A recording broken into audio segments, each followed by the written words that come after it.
that everybody else goes.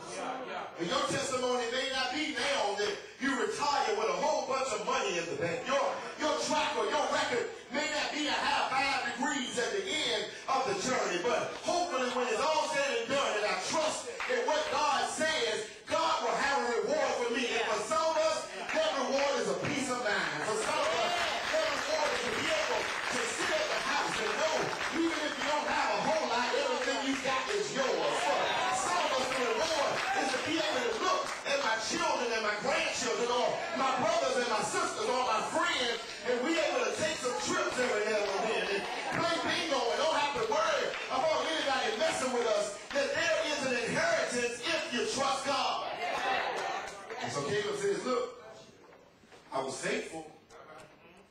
I followed your vision. I trusted you. I went down the line. And there were some other people who went with me and said, look, what Moses wants, we can't do. But I say, look, there's no need for us to be afraid. If God is for us, then God is more than the whole world against us. And Caleb had a strong testimony, y'all, because he really could have written the 37th Psalm, the 25th verse. I once was young, but now I'm old. I've never seen the righteous forsaken or their seed begging for bread. When I look back, that is my testimony. And so now Caleb says, 45 years later, the very place that I went to, the very place that I went to check out, is now the very place that my feet are standing on. And when I look back and saw and I seen everything that I had to go through, and I can't help but say, give me what's mine. And this is what Caleb is saying. Look, before you give me up all this property, give them to these little young bucks that are around us who helped you in the last few years get to where you are, don't you forget me.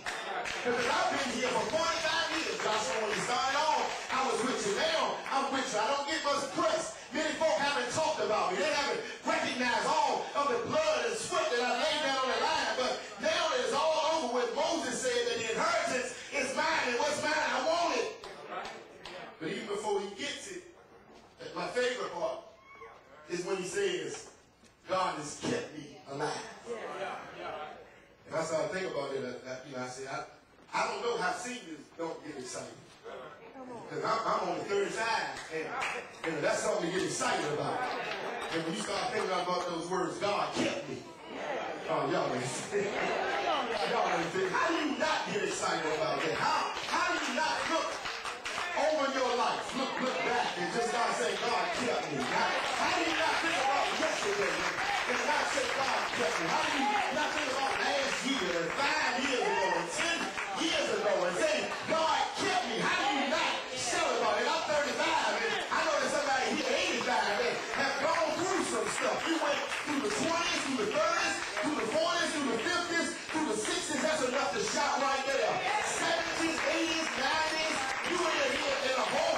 You here in the 2000s. That's enough to say God has kept me. I don't care what hell I've been through. I don't care about how hard I've gone through. God has kept me. Kept me when I ain't had no money. Kept me when I was all by myself. Kept me when I was wilding out. I was drunk. Ain't nobody know. I didn't even know who I was. And I woke up the next morning and don't even know how I got to the bed that I'm in. But God kept me. How? Messing around with my phone and not paying attention to what's going on. How did God keep me from not killing myself? How did God keep a roof over my head? How did God keep me from not being an STD when I was having unprotected sex all around Richmond? How did God, I'm just calling on your testimony.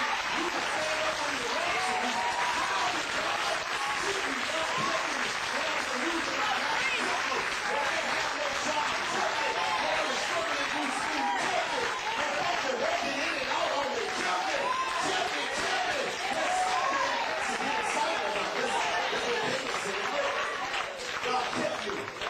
You don't know my story, baby. I was going up through the woods looking for what God said to do. I came back to the meeting, the only person at the table that said that I believe in what God has for me. How do you not say that God didn't keep me? How do you not when other young people were coming in, and I felt like they were pushing me aside, and I kept going, and because I believed in what I believed in. How do you not say that God kept me? How do you not say that God kept me when I didn't get paid what I was worth? How do you not tell me that God didn't keep me when it one bathroom and I had to go in another bathroom? How do you tell me that God didn't keep me when I had to pay my dollar in the front, come around to the back and sit in the back, knowing that folks that were in front of me weren't better than me? How do you not tell me that God didn't keep me?